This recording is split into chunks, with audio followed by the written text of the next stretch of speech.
Hi there.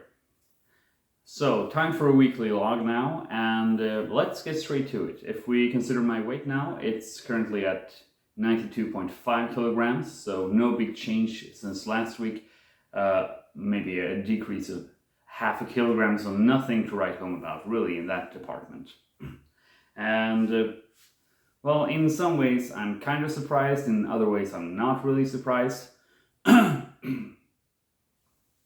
So first off, for this past week, I've started swimming. So I swam 3 times, 1 hour apiece, and then I sort of bike to and from the swimming hall, and yeah, I get really tired afterwards and really hungry as well. So I guess sort of the amount of calories that I spend on the swimming and extra exercise is sort of negated by the fact that I eat a lot more because I'm a lot hungrier than before.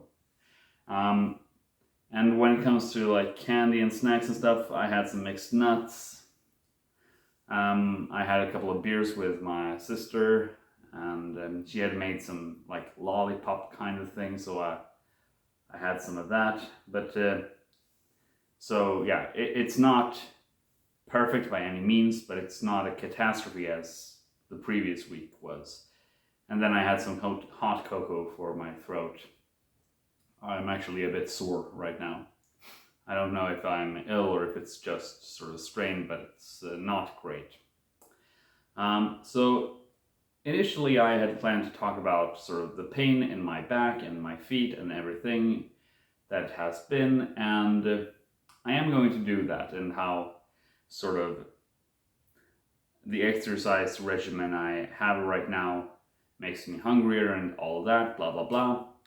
But today I did something special. I bought a bed, a new bed, and it's part of my process to sort of ergonomically facilitate the betterment on my back. So I'm still in pain, but it is slowly but surely improving.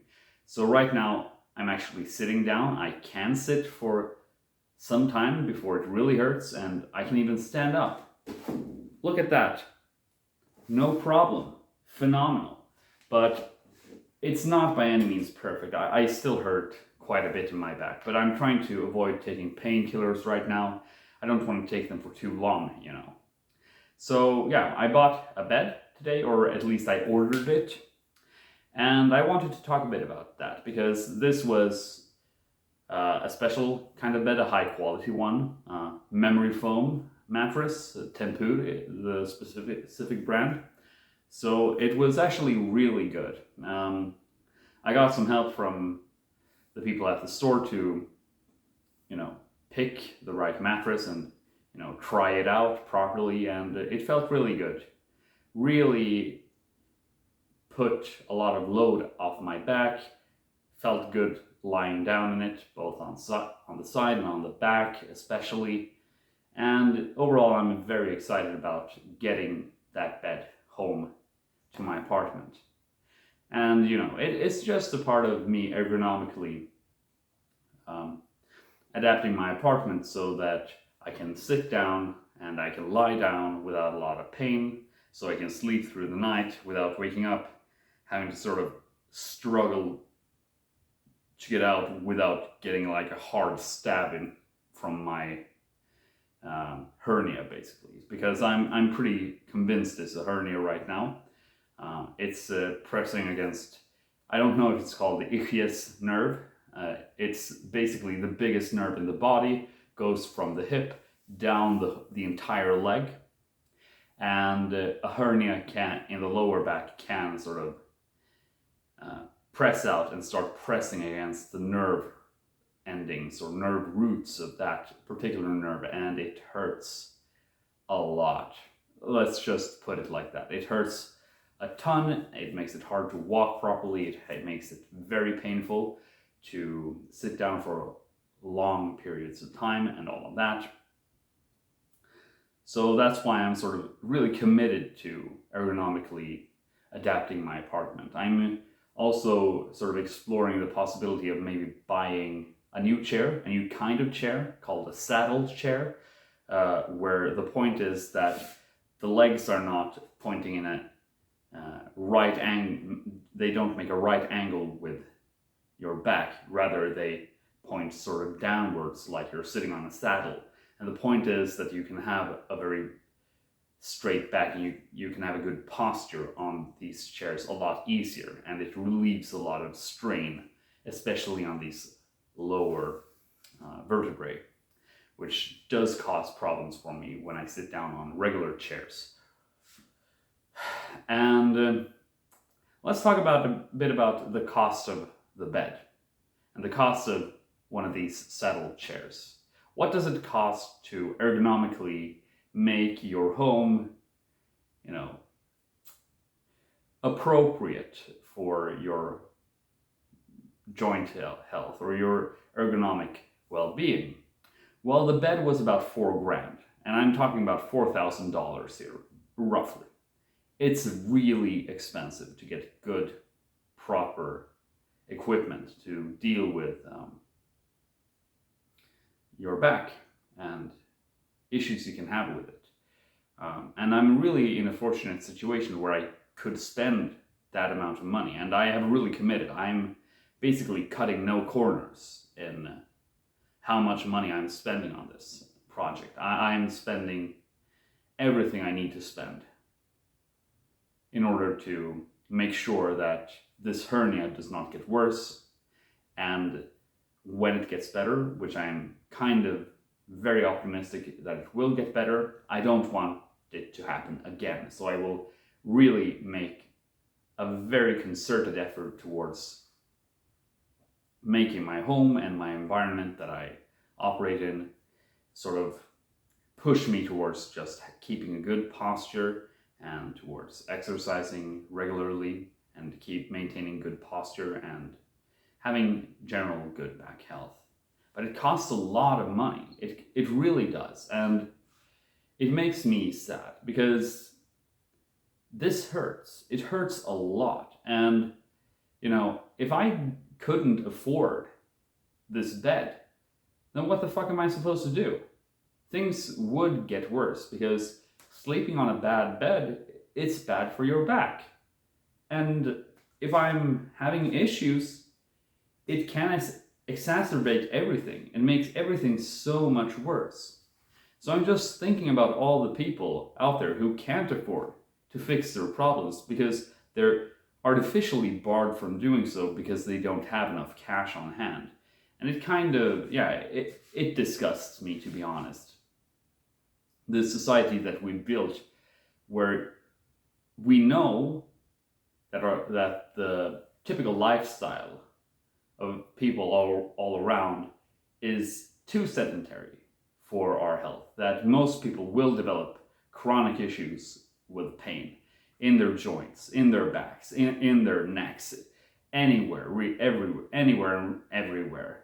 And yet, all the equipment, all the tools that we need to alleviate these symptoms are sort of gate-kept behind both, an information gap. Most people don't know how to properly fix their posture. They don't know what equipment they need. And also, the equipment they need is often prohibitively expensive. What if you're poor and you can't afford to go into a physical therapist? Well, good luck fixing your back on your own. It's going to be difficult. It's going to be really difficult. And when you look at school kids all across the world, I'm sure it's the same. It's like this in Sweden, and I'm sure it's like this in other countries as well. Children are sort of forced to sit down on chairs that are not very good, at desks which are not really properly aligned for their bodies. So they develop bad posture because of it. And the reason is quite obvious. Good chairs adapting the chairs and the desks after each student's ergonomical needs, that costs a lot of money. It takes a lot of time and effort. And schools simply don't have those resources. We don't have those resources for everyone. And yet we are pushing people into this sedentary lifestyle almost by force in many ways. And I just wonder how many people suffer needlessly, like throughout the year, because of these, I don't know, cultural norms, let's call it, about sedentary lifestyles. That, oh, when we're in school, we should always be in a classroom. The students should always sit down at their desks. They shouldn't stand up. They shouldn't walk around. They should sit down and listen to the teacher. Sometimes maybe like hunch over their desks, making their backs even more crooked. We're setting them up for failure. And I don't think that's fair. And then when they're in pain, when they are in trouble, then we say, okay, fine, we can fix this, but only if you have the cash. It's really depressing.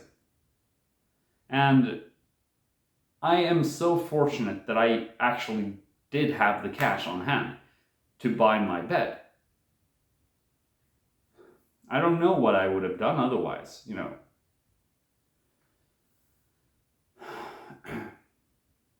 So yeah, this update, it's not really much about my health, but rather about society, I guess. It's sort of a rant, I guess. And yeah, it's just something I've been sort of forced to think about, considering my health situation. You know, I started this channel just to sort of keep track of my weight and my overall health journey, but it was always centered around weight and my diet. But these back pain issues, my disc sort of doing its thing, really forced me to consider other aspects of health. It's not just about weight, it's not just about diet, although these things are important. But good posture, pain management, these things are so vital, and we're really setting people up for failure in today's society. And I wonder what could be done to fix it. Like, should we talk about it more, how to maintain good posture in school? How do you give people the tools they need to have a fulfilling life? How do you give people the tools they need to avoid pain in the future? Like, I don't know. It costs so much money. It takes so many resources to do so.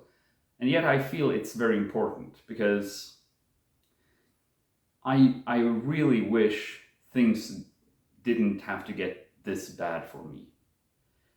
And I say that even in a time when I know that I can sort of reverse the worst aspects of it. I know that I'm fortunate that I have both the time and opportunity to take serious efforts to fixing this. I have the time, I have the money, I have the support network to help me if things get back, or if things get bad, you know.